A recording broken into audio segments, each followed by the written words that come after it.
On November 14th, 1908, the Guangxu Emperor of China died. He was 37 years old. He had been a prisoner inside his own palace for a decade, stripped of all power, allowed to live because it was inconvenient to officially kill him. His death came suddenly, after years of apparently stable illness. The next day, on November 15th, the woman who had imprisoned him died too. Her name was Cixi. She had ruled the Qing Empire for nearly half a century. She had controlled 3 emperors. She had survived foreign invasions, domestic rebellions, and every court faction that ever tried to remove her. She died less than 24 hours after the man she had controlled his entire life. The official version said they died of unrelated causes. He of a kidney ailment, she of dysentery. Almost no one believed it. In 2008, Chinese researchers published forensic results from the Guangxu Emperor's remains. His hair contained arsenic at concentrations 2,000 times the normal level. Someone had poisoned him. The only person in China with both the motive and the access was the woman who died the following day. But here is what makes this story more than just a royal murder. Cixi was not simply a villain. She was a woman born with nothing who spent 50 years doing whatever it took to hold power in a system designed to destroy her.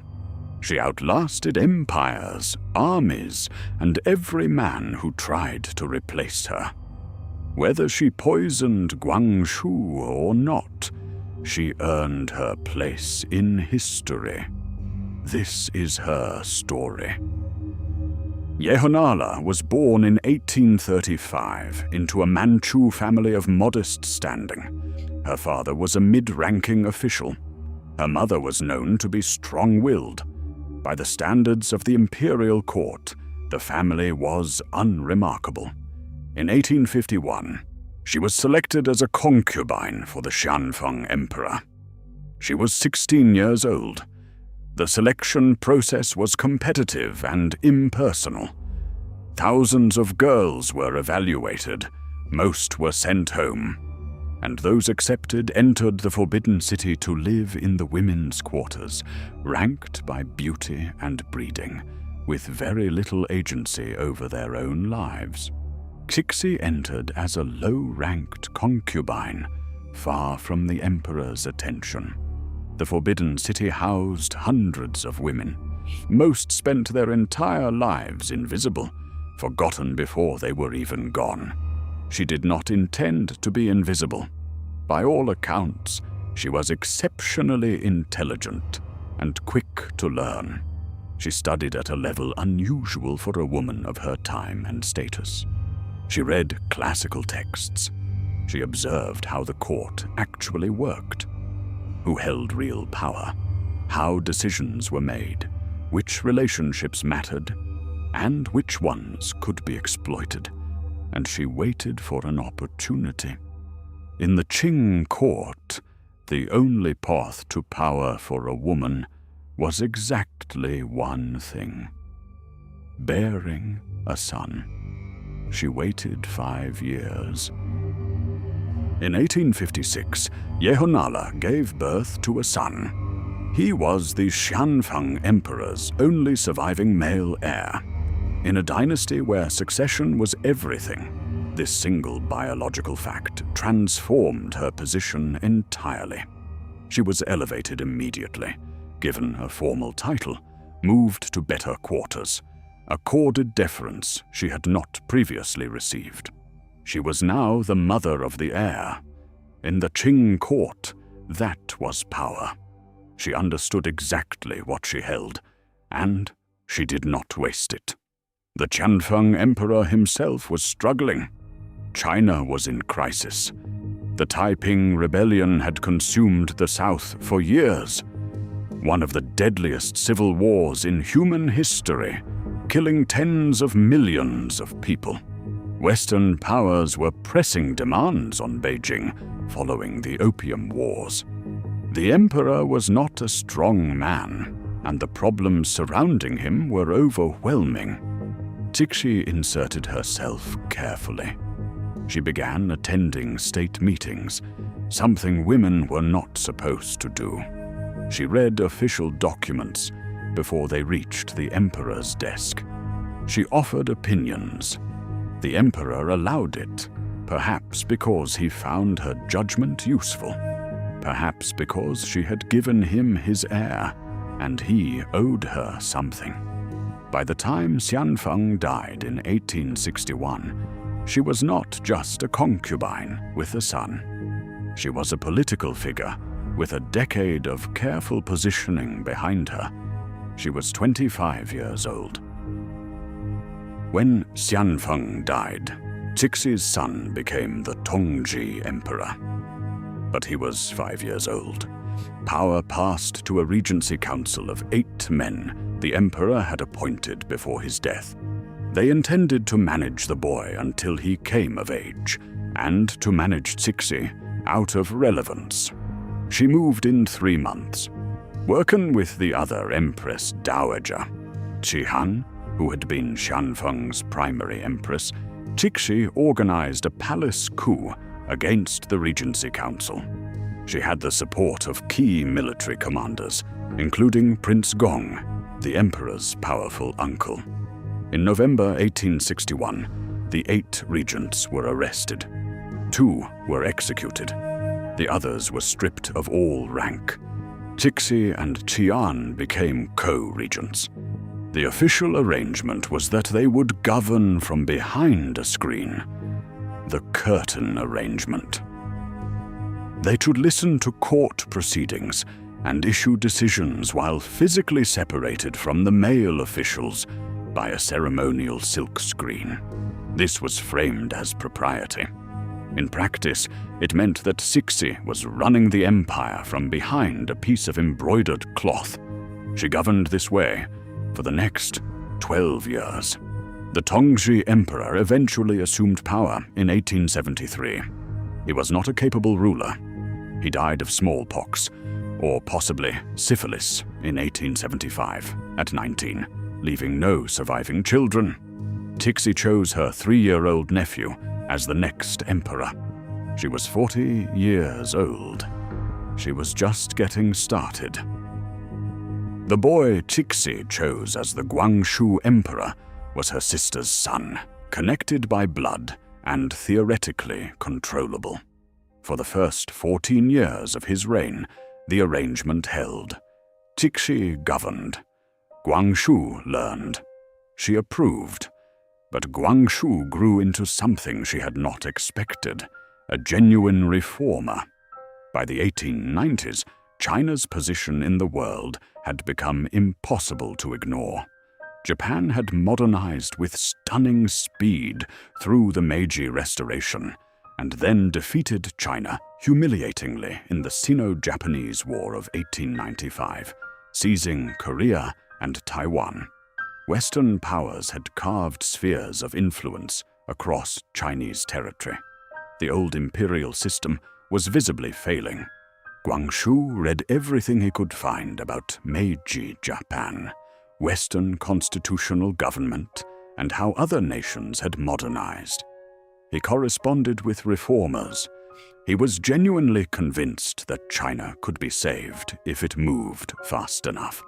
In 1898, he moved. Over 100 days, he issued a series of sweeping edicts: a modern army, a new school system, reformed examinations, and the beginning of a constitutional structure. The 100 Days Reform. Cixi watched from the summer palace with perfect patience. Then she ended it. The 100 Days Reform of 1898 lasted exactly what its name promised. 100 days. Guangxu genuinely believed he could transform China. His reformers genuinely believed they were saving the dynasty. What they failed to account for was the depth of opposition from everyone who had built their careers and wealth within the existing system. and from the woman who controlled it. On September 21st, Cixi returned to the Forbidden City and issued a decree. She was resuming power. The Guangxu Emperor was placed under house arrest on a small island within the palace grounds. A pavilion called Yingtai, accessible only by boat. He would remain there for the rest of his life. 6 of the leading reformers were executed within days. Others fled the country. The entire reform program was cancelled as if it had never existed. Guangxu continued to hold the title of emperor. He continued to appear at formal ceremonies. He had no power at all. He spent the following decade in that island pavilion, writing poetry, reading, and, according to court records, obsessively repairing mechanical clocks. Western clocks had been gifted to the court over decades, and Guangxu had become fascinated with their mechanisms, perhaps because they were the one thing in his world he could actually control. He waited 10 years. What made the September 1898 coup possible was that Cixi had never actually relinquished control of the military. The reformers had understood this danger. In the days before Cixi moved, they had urgently contacted a general named Yuan Shikai, who they believed might support reform. Yuan Shikai listened carefully to everything they told him. Then he went directly to Cixi and reported every detail of their plans. Within days, the coup was complete. Foreign governments, particularly Western powers with large commercial interests in China, were alarmed. Rumors spread that Cixi intended to formally depose Guangxu entirely. Foreign diplomats made it unambiguously clear that this would damage diplomatic relations. Cixi backed away from formal deposition. It was one of the few times external pressure visibly altered her decision. She kept Guangxu as emperor in name. She simply ensured that name was all he had. But the confrontation with Guangxu had clarified something Cixi could not ignore. The empire was failing. The old system could not simply be preserved, and events over the next 2 years would make that undeniable. In 1900, a movement called the Boxers United in Righteousness began attacking foreign missionaries, foreign nationals, and Chinese Christians across northern China. The Boxers believed they possessed supernatural powers that made them invincible to foreign weapons. They did not. Cixi made one of the stranger decisions of her entire career. She officially declared war on all the major foreign powers simultaneously. The 8-nation alliance, Britain, France, Germany, Russia, Japan, the United States, Austria-Hungary, and Italy, marched combined forces toward Beijing. Foreign troops were not stopped by the Qing army or by the Boxers. Cixi fled the Forbidden City, disguised as a peasant woman, hidden in a covered cart, leaving through the western gates of Beijing, while foreign soldiers entered through the eastern ones. It was the most undignified moment of her long career. The court relocated hundreds of miles away to Xi'an, while foreign forces occupied the capital.